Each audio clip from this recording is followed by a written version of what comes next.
Have you ever read one of those retirement headlines and felt your stomach drop? You know the ones. The average 60-year-old has $500,000 saved. And you can't help but wonder, where does that leave me? I see that exact comment all the time on my videos. People insisting $1 million is the only safe number to retire. But here's the truth. That's just not the full picture. The thing about those headlines is they're not really there to help you. They're written to grab attention, stir up fear, and keep you comparing yourself to numbers that probably don't even fit your specific situation. Stick with me because in the next few minutes, I'll show you why those stats never seem to add up, what the numbers really look like for people in their 60s, and most importantly, why comparing yourself to them is the fastest way to feel worse about your retirement than you should.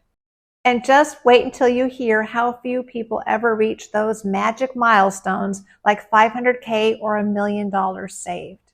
That part alone will change how you see those stats. So let's start with the basics. According to the Federal Reserve, the median retirement savings for households aged 55 to 64 is about $185,000. But if you look at Vanguard's data, the median 401k balance for the same age group is only around $87,500. That right there shows you why it's almost impossible for one headline to tell the whole story. And what about those magic milestones we always hear about? $500,000 or $1 million. The truth is, hardly anyone hits them. Picture 10 households that actually have retirement accounts. Only one of them would have $500K or more saved. That means most retirees are figuring it out without ever reaching that so-called magic number. So if you're not sitting on $500,000, you're not necessarily behind. You're actually right where most people are. The problem is headlines make it sound like everybody else is rolling in savings when that's just not reality. So why do the stats look so different from one source to another? First, it depends on who's in the group. Vanguard and Fidelity only look at people with accounts at their firms. So naturally, those numbers skew higher. The Federal Reserve counts everyone, including households with nothing saved. So their numbers look lower. It's kind of like comparing marathon runners to people out walking their dog. Both groups exist, but you can't expect the numbers to match. And then there's averages versus medians. Averages can get blown out of the water by a few very wealthy people. That's why you'll see an average of $500K, but a median, the middle person, with less than $100K. So if you've been comparing yourself to averages, you've been stacking yourself up against really wealthy people. When you hear numbers like that, how does it hit you? Do you think, okay, I'm on track? Or does it feel more like I'll never get there?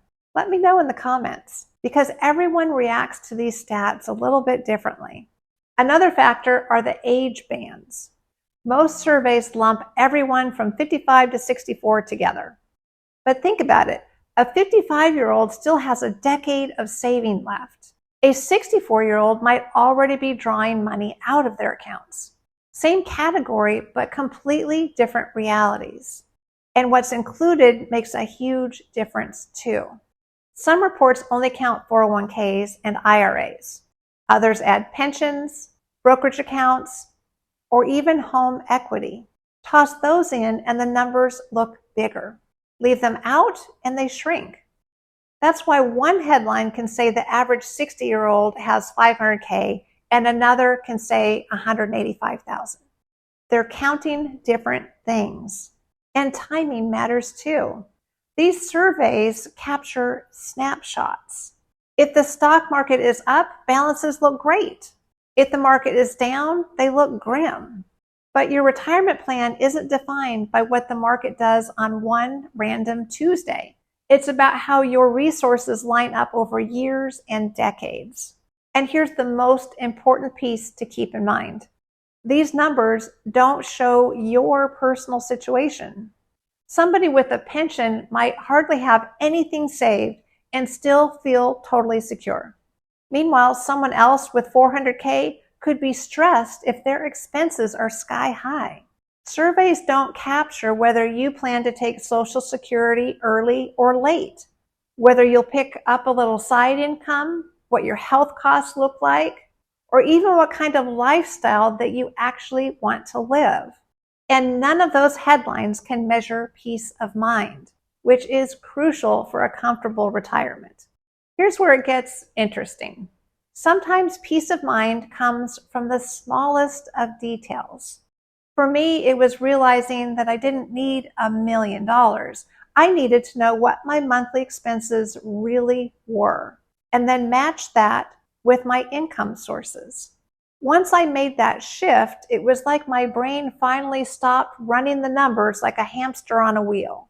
And yes, my inner nerd was thrilled. I finally had a formula that made sense for me, not for a headline.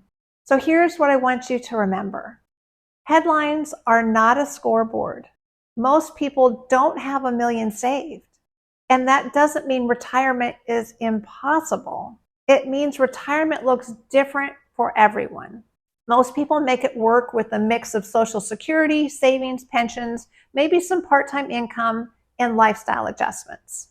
Your path is yours. It's built on your expenses, your income sources, and the choices that you make, not some national average. I've noticed this in my own retirement too. When I stopped chasing averages and started focusing on what I actually spend every month, things became clearer. I realized I didn't need to match some arbitrary number. I just needed to make sure my savings and income streams supported the lifestyle that I wanted. That shift lifted a huge weight off of my shoulders. So how should you use all of these stats? Use them for context, not judgment. If you hear the median 60-year-old has $185,000 saved, that doesn't mean you're behind if you're under it. And it also doesn't mean you're set for life if you're above it. The only thing that matters is whether your resources line up with your spending needs. Here's how I like to think about it. First, compare yourself to your own plan, not to a headline. Second, pay more attention to medians than averages. They give you a better sense of what's typical. And third, remember, retirement isn't one single number. It's a mix of your income, your savings, Social Security, pensions, and the lifestyle that you want. So the next time you see one of those scary headlines, you'll know the story behind it, and you'll know why it doesn't define you. Your retirement isn't a headline. It's your story, and you get to write it. If this helped put the headlines into perspective, I've got another video where I walk through my first full year of retirement, the real numbers, the surprises, and the lessons I learned along the way.